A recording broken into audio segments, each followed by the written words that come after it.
I manage your virtual conference on mathematics, dynamics of prediction models, constraints and optimization, September 15th, 2020. Modeling social problems and unrest in socio-political ecology under the subtopic, visualizing the historic impact of systemic cycles of manifested oppression. In this keynote content, I'm going to cover 4 different areas. Number 1, the reality. We're going to begin with looking at where we are now in deference to the worldwide global pandemic, which we more commonly know now as COVID-19. Secondly, we're going to look at models based upon the previous research methodology that I have been privileged to provide. I thank you for iManager for providing the opportunity to share these articles and this information with our research and academic community. And through this, we're going to talk about a research methodology that allows for the construction of models that display the overall structure and infrastructure of our identified problem. Next, we're going to move to the history and using my country of origin, the United States of America, as a microcosm of a greater macrocosm of what's going on globally. We are going to provide that as an example, and we're going to model the problem and illustrate it in depth. And then we will move to a conclusion, which is a summary of the previous points, including topic key points and solutions. My introduction, visualizing the historic impact of systemic cycles of manifested oppression. First of all, I would like to thank you all for taking time out of your busy schedule to hear this presentation.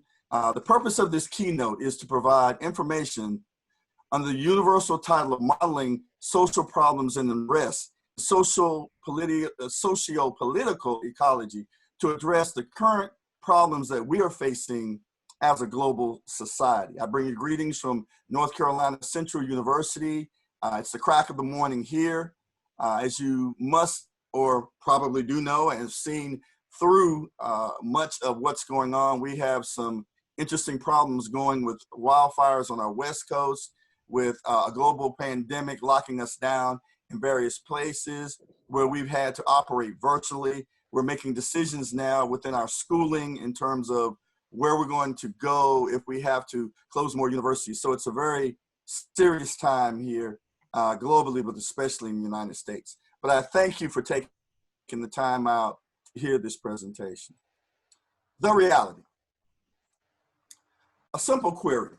Where are we now? We're experiencing a global pandemic of epic proportions because of COVID-19. We have a reality in which we have stay-at-home strategies where we're having to do things that we haven't had to do before because of the lack of freedom of movement and different things that are going on. Our reality is covered an unrest. We are seeing systemic inequity brought about by oppression in which we're having conflicts rising up in different parts of society, This is a pandemic, as we've said earlier, of epic proportions, tragic circumstance leading to massive civil unrest. Why is that? We have protests, political resistance, economic loss, and social instability. We have to socially distance 2 meters, the metric system in the imperial system, just above 6 feet or about 7 feet. We're having to do things differently. Our reaction. Our pandemic has caused us to have to make some systemic decisions governmentally. Stay-at-home orders to the public because of COVID-19. New changes in social life, including but not limited to social distancing, face coverings, and limited travel. We have to, and have been told, we have to disinfect and better hygiene via hand washing and cleansing. We have to spray disinfectants around to make certain that the infection does not increase. We have to adopt our facial masks, as we saw in China and different places throughout the world, so the infection does not spread further. We have to contain ourselves. But all of this has provided a background and backbone to civil unrest. What are our public reactions? We're experiencing, not since the massive, after World War I pandemic that was called, in some cases, the Spanish flu and other names, global infection, a massive loss of life. We are unable, as members of the clergy, to do the normal things that are necessary for our funeral service because we cannot congregate en masse. We're seeing more loss of life directly due to viral infections. And this has led to the uncovering and pressure upon society, which has caused more civil and social unrest.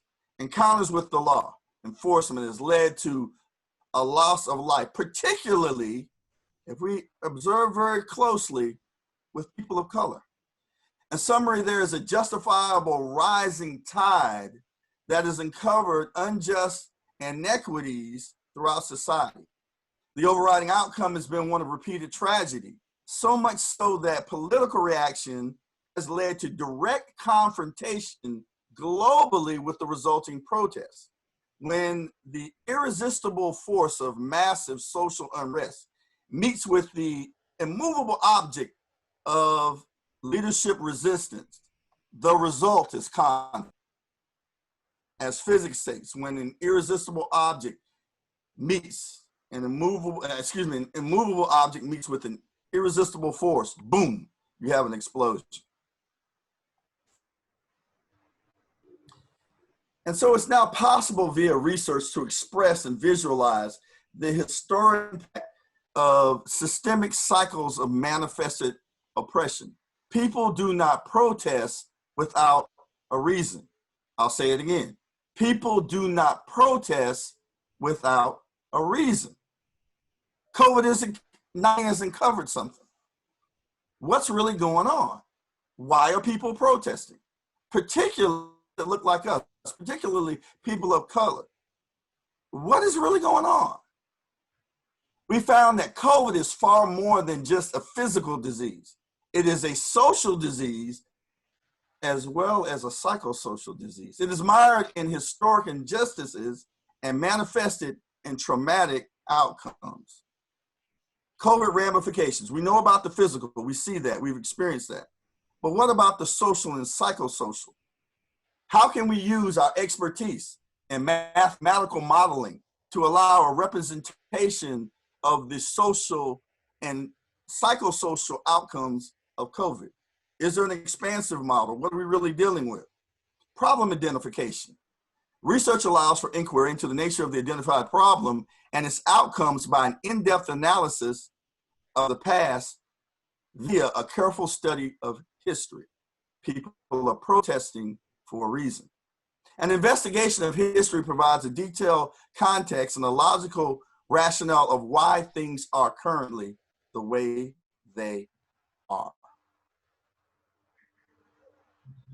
Another query. So what did we learn? What has come out of this? Why are people actively protesting? What's really going on?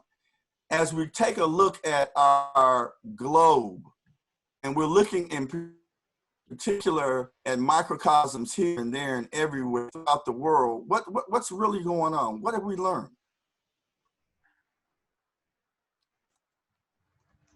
I posit and submit to you what the COVID-19 pandemic has taught us and revealed as a result of what has been witnessed. Global social unrest during the COVID pandemic has uncovered widespread inequity that is strengthened by a massive model of the ongoing institution of racism.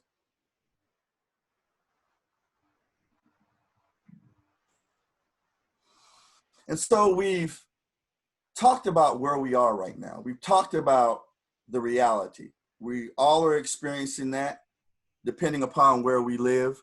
We're all seeing the social unrest and the things that are going on. We've seen the conflict. For those who are not present in the conflict, it's a little different in trying to associate or disassociate or make relevant what's actually going on. So we move to phase 2 of our topic during this keynote, and it is models. Under our subtopic, visualizing the historic impact of systemic cycles of manifested oppression. Another query: what is the background? Where are you coming from as you talk about this identification of where we are right now? So I want to talk a little bit about the research that has brought me to this point, and of the power of mathematics to model, as was given in the very first brilliant keynote, and looking at the dynamics of what's going on. And so with the relationship we've had with our managers, it's allowed us to do fundamental and incremental and exponential research into several different areas. Starting in 2012, when looking at various statistical models and looking at different ways to analyze data, we were given the opportunity to publish Trichotomy Squared, a novel mixed methods test and research procedure designed to analyze, transform, and compare qualitative and quantitative data. And that was the foundation of beginning to look at what we're going to talk about in a little bit, which is the mathematics of trichotomy and how that applies to life in general. Next, we had in 2013, algorithmic triangulation metrics, which began to form a cyclical model that we began to see present in nature as well as socio-political structures. Next, we had trial statistics, where we began to develop a field in looking at this model, which was coming up over and over again. In 2017, we began to look at the science behind this model, looking at other sciences. Once again, published in our Journal of Mathematics from my manager. And ultimately, the framework in 2017 that will formulate the foundation of this particular address, which is TEM, a concentrated TEM with the brackets, triangular equation modeling. And you will see that come up again and again and again, and how these cyclical models of trichotomy are repeated within themselves, and as they explode out, they give us a framework to look at the actual problem we're dealing with. The brilliance of mathematics is that it uses the principle of parsimony. We're able to say a lot with very, very little.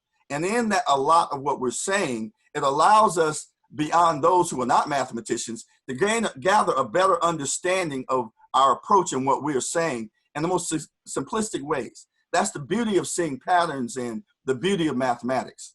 In 2017, we continued this thought once again in iManager's Journal of Mathematics, looking at iterative and recursive trichotomous relations. So this trichotomy kept coming up. We kept seeing it subatomic levels. We kept seeing it in society.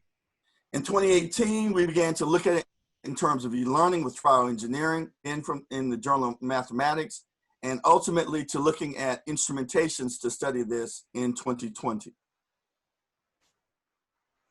So what is our foundation? What are we talking about? What is the mathematical law of trichotomy?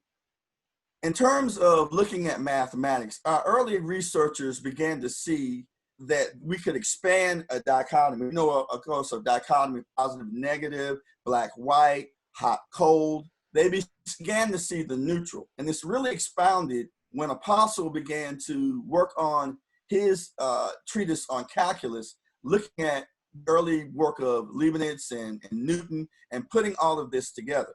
And basically what we found was that, like an atom, we have a positive, a negative, and a neutral.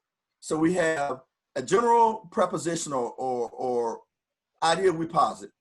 We have the antithesis of that, and then we have a lacking of neither. And so we refer to that as the mathematical law of trichotomy. Apostle took that and he broke it down as A is greater than B, as we see A is equal to B, and A is less than B, A is equal to B, and A is greater than B wholes. And basically, in a roundabout way, talking about this initial idea, the opposite, and the third neutral. And so we talk about that a bit more in the next slide, Sensigent did a excellent job of talking about that in 2012. And so that became our foundation, this notion mathematically of this trichotomy of three, coming up again and again and again. And so when we look at this three, we're able to mathematically produce that in Cartesian coordinates as an upright right triangular model that we refer as TEM, or triangular equation model. So we have A, B, C, return to A. What we found in the research was it's very cyclical. We go from A to B, B to C, and then C returns to A. And we found that repeating again and again in nature. But interestingly enough, when we began to look at our social political structure. So another query, well, what is the problem? We identified what we're experiencing now with COVID. We posit to you that we have a global social problem, and that is racism. Racism is a savage fire that is burning up our world. COVID has unveiled a greater aspect in that this is not a localized phenomenon. It is global. So then we have to look carefully at racism itself. What is it? How do we define it? Are those there who have defined it? And how is racism different than prejudice? The ADL, the Anti-Defamation League, defines racism as follows. Racism is the marginalization and or oppression of people of color based on socially constructed racial hierarchy that privileges Caucasians or white people. Prejudice. Prejudice is defined by psychology as an unjustified or incorrect attitude, usually negative, towards an individual based solely on the individual's membership of a social group. The important thing to recognize here is that racism is an institution. It is based on power used to enforce negative economic, political, and social outcomes, whereas prejudice is basically preferential bias based on culture, preference, and attitude. Often we mistake prejudice for racism and do not name what we see as if someone has a problem with someone because of where they're from or socioeconomic status as prejudice. To have racism, you must have socio-political economic power. Historically, you must have that. That allows you to marginalize people. Without that, it is simple prejudice. Now, don't make the mistake that racism and prejudice are interdependent. They are independent. They are interdependent. Systemic prejudice is an outcome of racism. But racism has problematic power as it is able and enabled by the economic and power structures to marginalize people with negative consequences. And we will look at that through our TEM model. The problem, using concentrated triangular equation modeling of racism. Defining the societal infirmity of COVID through the lens of racism, which has massive impact. The overall effects of racism is massive and can specifically be identified as the core of COVID as a social and psychosocial disease that has affected the entire global community. Racism has three trichotomous overarching effects. Number one, it is systemic. Number two, it is structural. And number three, it is seismic. The three S's: systemic, structural, and seismic. The three effects are relationally expressed through our triangular equation modeling and how they have subsumed and sit on top of the entire globe. Systemic leading to structural racism, leading to seismic racism, back to systemic racism, and the cycle repeats itself over and over again. So let's break that down. Number one, systemic racism. That's racism as a social and psychosocial disease is a part of a much larger set of things working together as parts. That's the definition of systemics or systems. As parts of a mechanism or interconnected network that directly impacts the natural diversity of the world. We're all diverse. We see different colors of flowers. You have a variety of different types of trees and plants. But systemic racism systemizes social and psychosocially a disease which marginalizes people and empowers others, often brutally. Number two, structural racism. Racism as a social and psychosocial disease, as an oppressive, predefined arrangement of relations between the parts and elements of a planned prejudice that has massive economic, political, and social impact. So it's systemic, it's a system, but it has a structure. The system cannot work without the structure. With the structure in place, through political and social economic power, you are able to marginalize.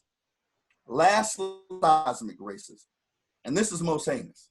Racism as a social and psychosocial disease has impact of enormous and epic proportions and effects that cannot be escaped, and victimizes all persons that are deemed outside of its predefined parameters. Seismic, we think of our seismic scale and earthquake. There's nowhere you can run and hide from it unless you can get up in the air. But if you're on the ground, when the earthquake happens, there's nowhere you can go. And so when we look at these three trichotomously together through our TEM model, they create a cyclical whole. Seismic plus structural, systemic, or systemic plus structural plus seismic has overarching effects that are interrelated cyclically and continually plague our global society. So we are able now to take the problem of COVID as an acronym, not necessarily physical coronavirus, and we are now able to call it COVID, cyclical oppression and victimization that impacts diversity. Cyclical oppression and victimization that impacts diversity. Cyclical oppression and victimization that impacts diversity. So now we have, in a nutshell, we've talked about our research, we've talked about our model. Now we're going to drill deep and we're going to look at some history. Once again, visualizing the historic impact of systemic cycles of manifested oppression as COVID as a psychosocial and social disease, which is cyclical oppression, victimizing, and having impact on diversity. How did this start? Good question. So we've identified it as cyclical oppression and victimization that impacts diversity and the incivility that comes in, because what COVID-19 has done is, once the pressure and external pressure is on the system, a relating pressure expansively presses out. And so people under pressure and dealing with things, it's going to bring about unease. And that unease is going to magnify problems. And that's going to lead with conflict, particularly if the system is already oppressive. The things that you normally might not see if you're not in that community or in that context will manifest itself because there's resistance. The incivility due to the pressures caused by historic injustice and social unrest have manifested globally. That's our social crisis. The United States as a representative example. So we're now going to use the US and we're going to start talking about the history to explain and use our TEM to demonstrate and show how these models have occurred. A closer look at the US will provide a microcosm of COVID as cyclical oppression and victimization that impacts diversity model through the lens using TEM to identify problematic outcome and effect areas. So again, we're going to target the US out of our global community, and we're going to take at the cyclical oppression and victimization that impacts diversity by looking at a timeline in the history and targeted dates. So one thing we know about a virus is that it will mutate over time. If it's not actively dealt with, and if it does not, is not removed basically out of the genomic structure of humanity or whatever the organism it is that it's infecting, as a survivability modality, it will mutate. So you can stop it in ways here, but if it's not completely eradicated, it will mutate into something else. And that's going to play out over targeted dates that we will see using TEM, triangular equation modeling, using the US as an example. So this notion in terms of US history was first defined by Dr. Otis Moss III, the pastor of Trinity United Church of Christ here in the United States. He specifically identified COVID as the virus and racism as a disease from the first Africans who were brought to the US as chattel slaves. So this was not traditional slavery. This was slaves as property. And it allowed those who were above them and those who were bringing them here to use forms of brutality and torture that changed the mindset. And so the mindset of both the person in captivity and the mindset of the person who's captive over them shift. You have to take on a different mindset to brutalize something. And you have to take on a different mindset to be continually oppressed and to stay under that brutality without active resistance. The internal and externally trichotomous models of the negative outcomes of discrimination on the three learning domains. So we talked about there has to be a change in the person who's doing this and a change in the person who's affected. We know our three learning domains as cognitive, thought, affective, our emotions, and then psychomotor, our actual actions.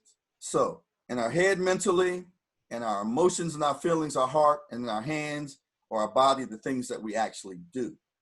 But they become trichotomously negative when you're going about this thing as a result of this social and psychosocial disease of COVID. And so our model mutates into a more organism-looking structure, still the same virus.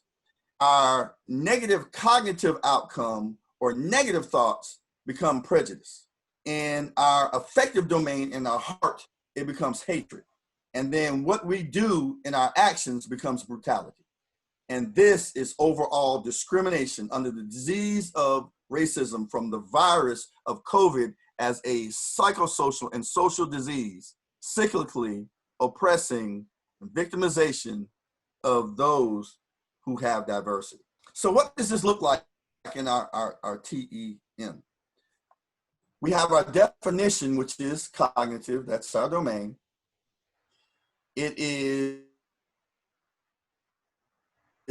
in the area of mentality or thoughts. We use our more graphical model of the COVID virus there, and the more organic virus to actually talk about how it manifests itself. So this is a trichotomy within a trichotomy. Of course, our position, our center is the globe, and the lens is the United States we're talking about right now. And so we have negative thoughts as prejudice, into the heart as hatred. You can't brutalize something that you don't hate. If you love it, you're not going to brutalize it. You're not going to do these things to it. But if you can work out the hatred, if the hatred it comes from this social and psychosocial disease, then you're going to be brutal to it. And tragedy, therefore, ensues. So how did this go about? How did this happen? How did this manifest? So we're now going to, again, looking at US, and particularly US history, with COVID as a social and psychosocial disease, with manifested racism as a disease, looking at these three negative cognition, negative affective, and negative psychomotor areas in our TEM model as trichotomous negative outcomes of oppression. And we're going to look at these in three trichotomous dates that confirm and emphasize as a microcosm what happened in the US globally. Of course, it's different historically, but the same mechanism, depending on where you live. So we have three dramatic dates: 1619, 1877, and then updating to 2020. So we're going to look at a trichotomous model of the triple negatives we talked about as social and psychosocial COVID under our acronym viruses, deconstructing the pandemic of oppression historically, looking at these three targeted dates in the US: COVID 1619, COVID 1877, and COVID 2020. And we're going to look at what happened socially and politically during these times that justifies our acronym of cyclical oppression and victimization that impacts diversity. So we've got to develop a problem methodology model looking at COVID, again, using our TEMs, our triangular equation modeling. So there's our dates: 1619 again, 1877, and 2020. Again, the virus mutates time. And what happens during these times in the United States? Prejudice, racism, and ignorance. So now we're going to deconstruct this pandemic of oppression by identifying these things, particularly through the lens of societal infirmities, as COVID's racism from these three empowerment areas. COVID, now we're going to call them COVID 1619, COVID 1877, and COVID 2020. Defining the societal infirmity of COVID throughout the US historic areas. The identification of racism as a public health issue that causes death, poverty, marginalization, lack of access to resources, and negative quality of life as systemized, structural, and seismic oppression. The models that follow demonstrate the initially identified trichotomous triple negatives. They are further identified as debilitating psychosocial viruses in the trichotomous COVID model using our acronym viruses as three systemic periods, again, 1619, 1877, and 2020, that shows and greatly demonstrate the impact and empowered disease of racism in the US. So we're going to properly define and identify the ailment looking at these dates. What happened with COVID 1619? Cyclical oppression and victimization that impacts diversity in 1619. Well, in 1619, that was when those Africans as slaves, as chattel slaves, were first brought to the US as chattel slaves. And it caused three trichotomous symptoms: captivity, cyclically to brutality, cyclically to oppression. The trichotomous results were limitation, poverty, and pejorative self-worth, declaring that you're less than human internally, internalized oppression. So the person under the externalized oppression begins to internalize that oppression. They declare themselves in a negative light, and that is pejorative self-worth. And then lastly, the trichotomous outcomes as hatred, bigotry, and marginalization. So because of this institution of chattel slavery that started in 1619, we have this cyclical cycle of oppression socially, politically, and economically that will have long-standing ramifications, because this virus, initially as social and psychosocial disease, will mutate over time. 258 years later, we move from the initial persons brought here as COVID 1619 to COVID 1877. The virus mutates. As we said, if you don't get rid of it, it's going to mutate and become something stronger or something. It's going to change itself. So the parameters you use, the inoculations that you use to take care of it as it was then, it mutates to something else, so it continues to attack you. What happened? In 1877, Because now, after the Civil War, which ended in 1865, there's no longer slavery as it was stated in the United States. Seems that everybody's free.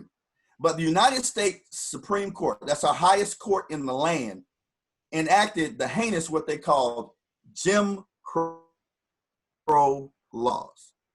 Separate, but unequal. And so we went to having water fountains that said white and water fountains that said the derogatory color. You could not sit together. You could not eat together. You were placed in marginalized communities away from common society. And there was not equity. What are our trichotomous results of this? Well, in 1877, we had as a trichotomous symptom, systemic prejudice, lack of protection from sustained violence and murder, and a denial of opportunities based off of skin color. Our trichotomous results: limited access to resources, systemic destruction of communities that will interplay as this virus will further mutate, equity. Our trichotomous outcomes: robbery of restitution. So there was restitution that was supposed to take place, typically known in the US as what we called then 40 acres and a mule, that never manifested itself. In other cases of where the United States has marginalized people of ethnicity or color, such as the internment of Japanese US citizens during World War II, economic reparations were restored, but it never happened for African Americans. Just this year, one community in the state in which I live, North Carolina, even acknowledged that reparations needed to be imposed. And that imposed an economic downturn that we see as the trichotomous outcomes of, after the robbery of restitution, lack of legal and federal protection, and denial of equitable education resources. And I want to go back to that lack of legal and federal protection. That's going to come up again, because that's going to lead to the systemic process of the destruction and death of Black individuals, particularly males, by the heinous crime of death by hanging and torture, not by society in general, but by those power groups that we're going to talk about in a minute, that deemed if you were walking outside in the wrong place at the wrong time, you would be captured and hung by a tree, possibly sliced up and burned. Again, if you do not deal with the virus, it will mutate. So COVID as a social and psychosocial disease, 143 years later, what happened? Our virus further mutates and transforms into the present day COVID-2020 strand of the virus. What is happening? The virus is unjust racial profiling and outright unjust murder that has led to civil unrest. What happened to George Floyd is not an isolated case.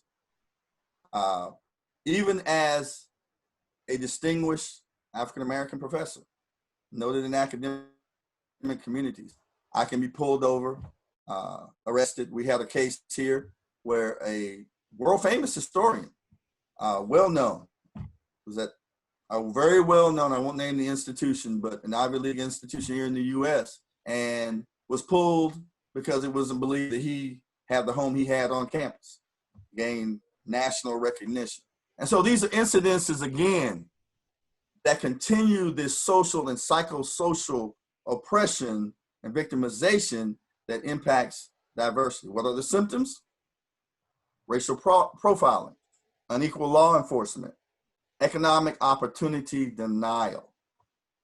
The results? Massive health disparities. So if you're under this pejorative stress for a long time, it's going to affect you. Now we have generations of it. We're talking about from 1619 all the way down to 2020. You're going to see health disparities. That continual oppression and being under that is going to cause disease.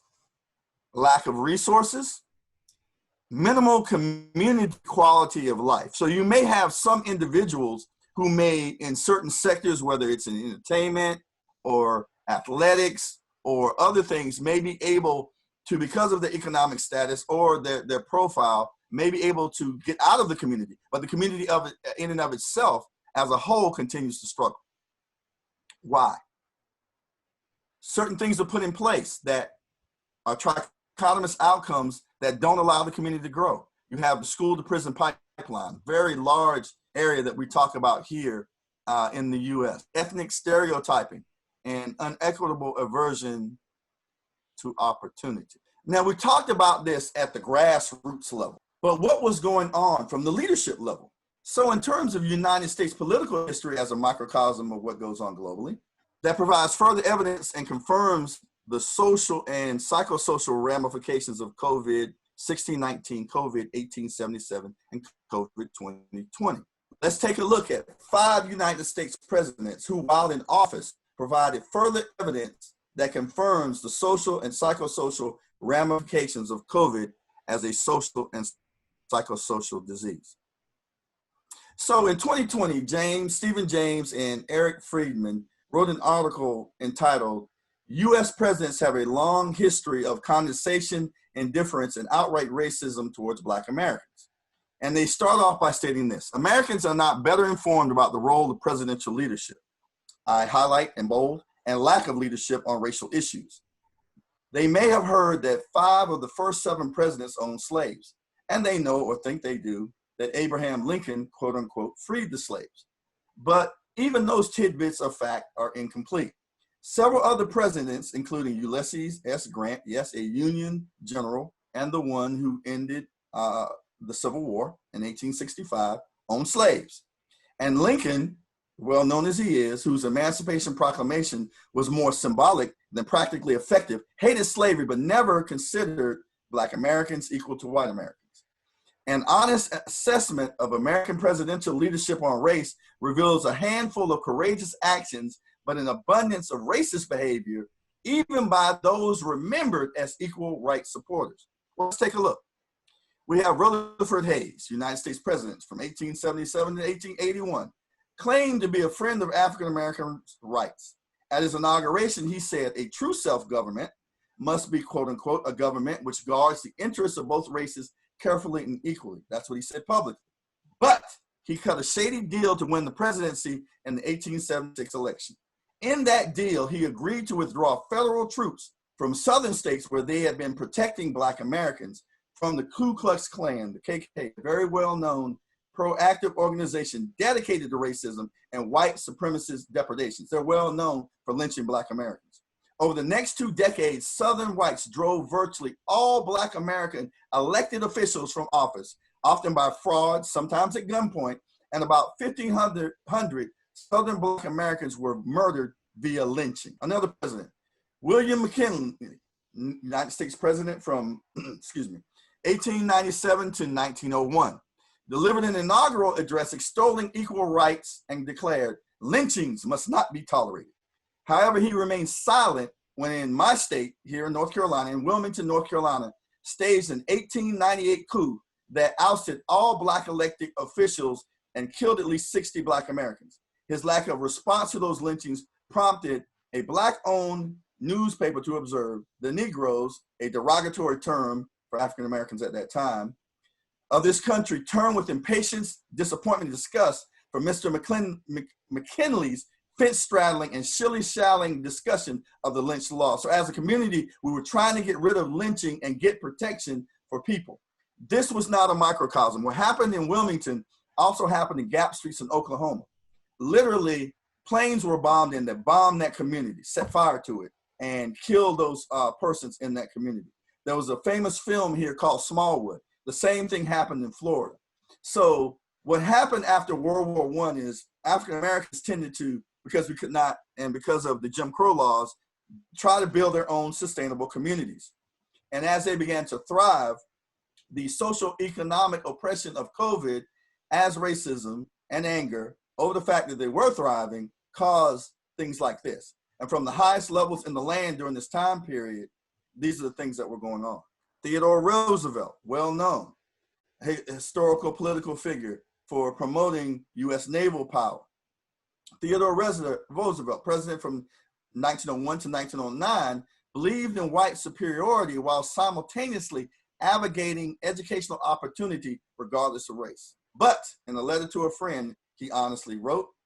Now, as to the Negroes, I entirely agree with you that as a race and in mass, they are altogether inferior to whites. So this supremacy notion and mindset, which has been pervasive throughout the world culture, is led to this marginalization and destruction of people of color that continues to this day.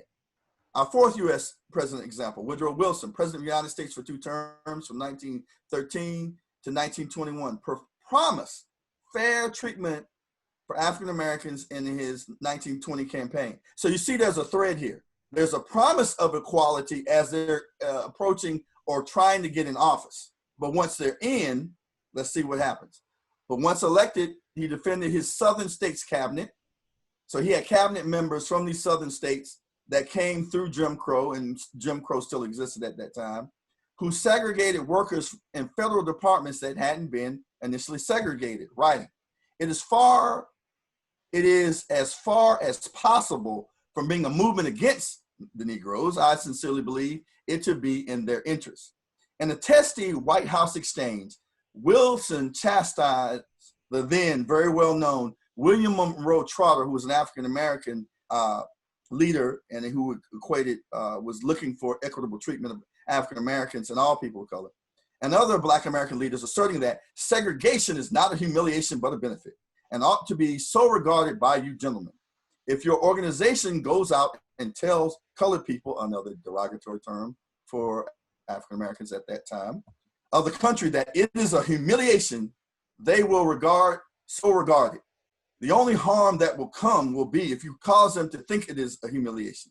So the very standing up for rights, even when you were promised them, was seen as a willfulness of going against, because of course, the president is the leader. He is the commander-in-chief of the United States military. So if you are challenging him, you're challenging the governmental authority. Hence, much like we have now, political unrest, but we've got a history from 1619 to 2020 of injustice.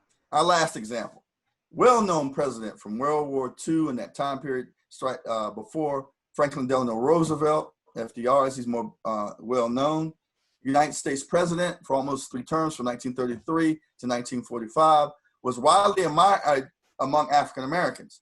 While his New Deal program did not benefit Black and white Americans equally, Black Americans did receive benefits.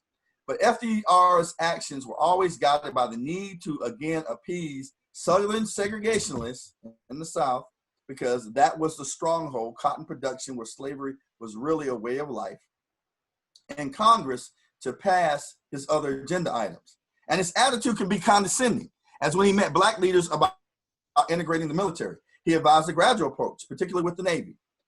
Quote, he stated, "We are training a certain number of musicians on board ship, the ship's band, and there is no reason why we shouldn't have a colored," again, derogatory term, "band on some of these ships because they're darn good at it."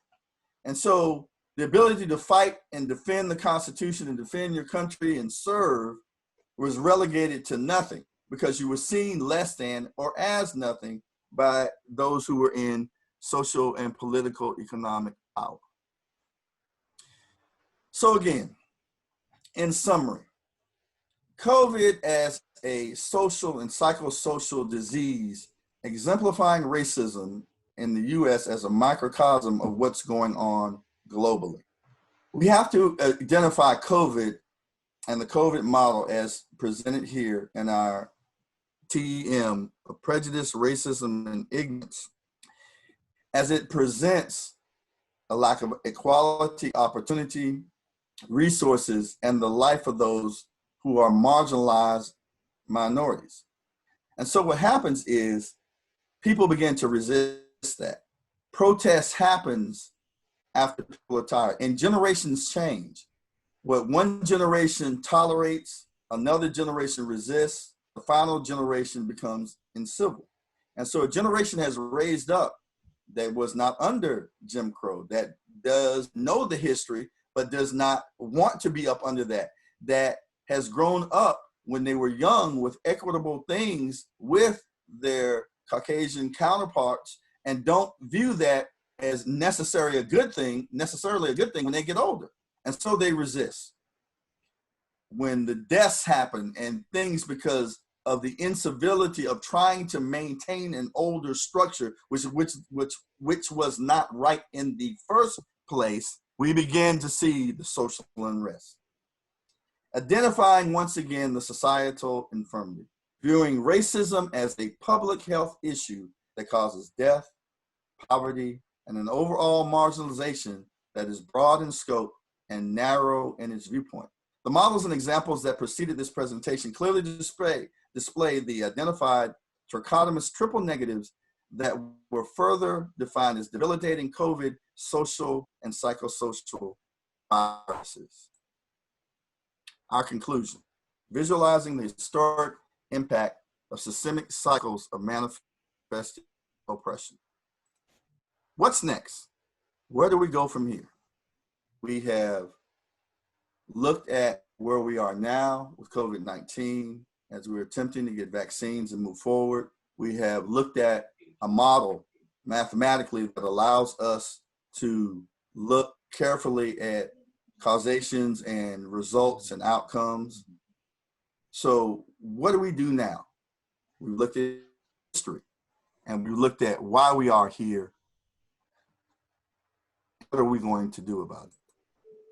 Currently, the entire globe is caught up in a physical, psychosocial, and social pandemic. COVID-19 and COVID, a cyclical oppression and victimization that impacts diversity. We cannot sit back and expect nothing. We have to put aside our differences and come together. It's time to roll up our sleeves and get to work. The solution: an answer to COVID as a social and psychosocial disease with manifested racism as trichotomous negative outcomes. The long-term solution: reconciliation, leadership, training with planned restorative justice. And so I have been working with researchers globally and researchers here and friends and organizations and things like that since we now are under the global pandemic by phone, by Zoom. And we have been talking, members of the clergy, which I'm a part of also. We have talked about how do we heal? Where do we go forward from this? We know where we are, we know where we've been, we know what they are, but not forgetting that, but looking and learning from that, how do we move forward? And what are some solutions? And so just as TEM can be used to talk about the negatives, we can also talk about the positives. How do we deal with the trichotomous overarching effects of COVID as a social and psychosocial disease, dealing with systemic, structural, and seismic impactful racism? After defining the societal infirmity of COVID through the lens of racism, which has massive global impact, the answer to each of the trichotomous outcomes, after identifying the ailment as a disease of racism and delivering the solution as a treatment or inoculation with the following components to heal from the overarching effects. And these come from not just myself, but the colleagues I've worked with. Healing through dialogue as an answer to systemic racism. We've got to talk about it. We can't, as a mythical example, be like the ostrich and hide our head in the ground. We got to come and talk about what has happened, to heal from the hurt, not to be accusational, though sometimes that in the dialogue that may happen. People have to vent. If you don't allow persons to express, however, what they're going through, that's a part of the healing process. That's a part of the grief process. It's not good to understand racism from the point just of the victim. The victimizer is also destroyed because of this thing. And so to get us back on a level playing field, we've got to come together and we have to have dialogue. And there's a model for that. We're going to talk about that momentarily. Dealing with the structure that's in place that empowers the system. Professional development and training. There was a gentleman by the name of Al Campanis. So we have, you have cricket, well, in the East, we have baseball here. And he was a gentleman of a world famous team known as the Los Angeles Dodgers. And I believe it was if I get my dates right, in the 90s, he came on one of our global networks, news information networks, and he made a very derogatory statement about baseball players who were of color not being able to hold positions in management. And he was very honest in how he thought about that. And as a result of that, it exposed some things in baseball. Well, the National Baseball League couldn't have that. And what they did is they pulled him aside and they put him through professional development and training. And they opened up training that would allow for more persons from any ethnicity, particularly of African Americans, they were the majority in the league at that time, to have opportunities to work in the field. And because they had spent their whole life developing this skill set to become managers and things like that. Now, ownership, that's a whole nother economic structure that's a part of this that has to change as well. But at least things were starting to change. So professional development and training to address the structure is essential. How do we get better in any of our jobs or our careers? We have professional development and training. And we have to do the same thing to deal with the impacts and the outcomes of structural racism. Lastly, the massive outcome, which is seismic racism. Restorative justice with planned economic development. You can't just give reparations. You got to have a plan in so people can thrive, okay? And so we have to go back and deal with those things. We have to deal with things like, here we're talking about things in terms of racial dynamic. What about gender? What about equity? Okay, if we're going to really be real about this thing, we know that several women, brilliant, who are in the professoriate, they don't get equitable pay. That's restorative justice. That is making things equitable. We have to be serious about it. We can't just talk about it, healing through the dialogue. We can't just train. We've got to put some money and then some plans in, and so that we can move forward. That's honesty. Should we do those things? It's like disinfecting, the disinfectants we put out to get rid of COVID-19 now and clean up. We know that negative hygiene, you're going to have disease, you're going to invite infection, flies, rats, cockroaches, whatever. It's not going to be good. So how do we go about doing this? When we talked about healing through dialogue, Paulo Freire has this brilliant conceptual, critical dialogue to talk about and to begin the process of healing, naming the thing, dealing with it. We have counseling, we have psychologists. I'm calling for all of those and all of our various disciplines to come together to work at healing this thing, because we need all of us. We do better together than we do apart. Professional development and training. You cannot expect someone who's been through a system, you tend to teach as you've been taught. If they've been educated to marginalize a group of people, you got to change that mindset, but you got to train them. And so that goes with law enforcement, that goes with government officials, that goes with people in schooling and training, and then we'll see systems start to change. And of course, we have to be proactive and serious about opportunity, reparations, community development to stop the seismic impact, the earthquake, the tremor of systemic, seismic, structural racism once and for all.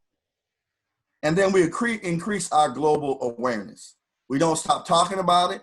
Yes, we do put history on the shelf, but we learn from it, because those who do not study their history are doomed to repeat it. So what has occurred before can be so again. And so we have to be proactive about educating the youth about this. Yes, this is what occurred. This is how we handle it. How can you move forward? What are your thoughts and what are your ideas? And everybody has to come to the table. The cleanup may be massive, but we together can do this.